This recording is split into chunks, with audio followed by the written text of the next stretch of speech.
அன்பானவர்களே, மார்க்கு 4:27 பார்த்தீங்கன்னா, விதைக்கிறவருடைய கதையில வந்து இந்த 2வது வசனம், அதாவது அந்த வார்த்தை இருதயத்தில விழுகிற வார்த்தை வந்து இருக்கு பார்த்தீங்களா?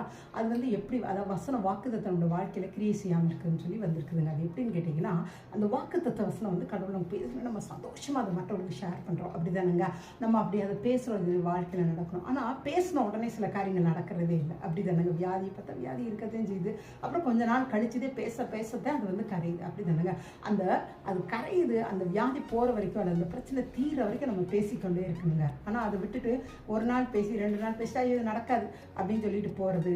அதே மாதிரி அந்த வார்த்தையை சொன்னோன்னே சிலர் வந்து கிண்டல் அடிப்பாங்க. ஆமாம், கடவுள் சொன்னோன்னே உன் வாழ்க்கையில் நடக்குதாக்கும் அப்படிம்பாங்க.